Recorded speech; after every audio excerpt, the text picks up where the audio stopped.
Halo, perkenalkan saya Nimade Dwi Angrini Dharma Putri dari Fakultas Ekonomi dan Bisnis Universitas Udayana. Pada kali ini saya akan membawakan materi mengenai Big Data untuk memenuhi tugas dari mata kuliah Digital Society.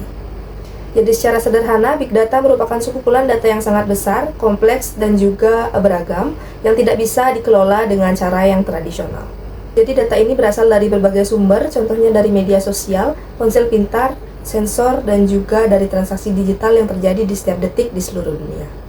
Jadi secara garis besar, Big Data ini memiliki 4 karakteristik yang sering disebut sebagai 4V.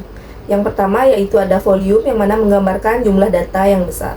Kemudian yang kedua yaitu ada variety yang mana menggambarkan keragaman jenis data yang berasal dari teks, gambar, atau video maupun sensor yang didapatkan. Jadi yang ketiga yaitu ada velocity yang menggambarkan kecepatan data yang dihasilkan dan harus segera diproses. Jadi yang keempat yaitu ada veracity yang menggambarkan tingkat keakuratan dan keandalan data tersebut. Nah, Big Data sendiri itu merupakan data yang sangat besar dan dari perkembangan teknologi ini diperlukan alat-alat yang dapat mengelola dan menganalisa data tersebut. Nah, untuk memahami hal itu, mari kita perhatikan video ilustrasi sebagai berikut. Selamat menonton. Jangan lagi mengolah data di satu server. Pakai saja Hadoop untuk pengolahan terdistribusi. Jangan nunggu berjam-jam buat hasilnya. Sekarang bisa dapat pekerjaan paralel dalam hitungan menit. Jangan cuma menebak-nebak informasi penting, mulai gali informasi itu dalam skala besar. Masalahnya, semua orang sekarang jadi penghasil data. Log, klik, sensor, dan alat-alat lama sudah tidak sanggup. Solusinya, Hadoop membagi data ke banyak mesin. MapReduce menjalankan pekerjaan secara paralel. Jadi, pekerjaan besar bisa selesai lebih cepat. Tambahkan alat seperti Pick dan Hive untuk pertanyaan yang lebih mudah. Hadoop untuk pengguna R, Mahout untuk machine learning. Keuntungannya, informasi penting lebih cepat didapat, analisis yang bisa diperbesar, dan kemampuan untuk membangun produk data sungguhan tanpa harus beli superkomputer. Mau tahu lebih dalam? Ikuti terus untuk penjelasan singkat yang mendalam.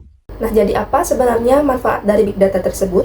Jadi dalam dunia bisnis, Big Data ini dapat membantu perusahaan dalam mengambil keputusan yang cepat dan tepat, kemudian menghemat biaya dan juga menciptakan produk dan layanan yang dibutuhkan oleh konsumen. Nah, sementara di dunia kesehatan, Big Data ini dapat digunakan dalam menganalisis rekam medis secara elektronik dan juga melakukan pemantauan terhadap pasien secara real-time.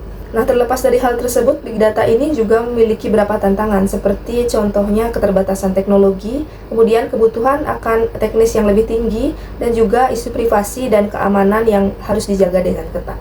Jadi kesimpulannya, memahami dan memanfaatkan Big Data bukan merupakan salah satu pilihan, namun menjadi sebuah pilihan utama untuk siapapun yang ingin unggul dalam era digital saat ini. Baik, sekian video yang dapat saya sampaikan. Saya mohon maaf apabila ada kesalahan dalam penyampaian. Akhir kata, saya tutup dengan terima kasih dan sampai jumpa.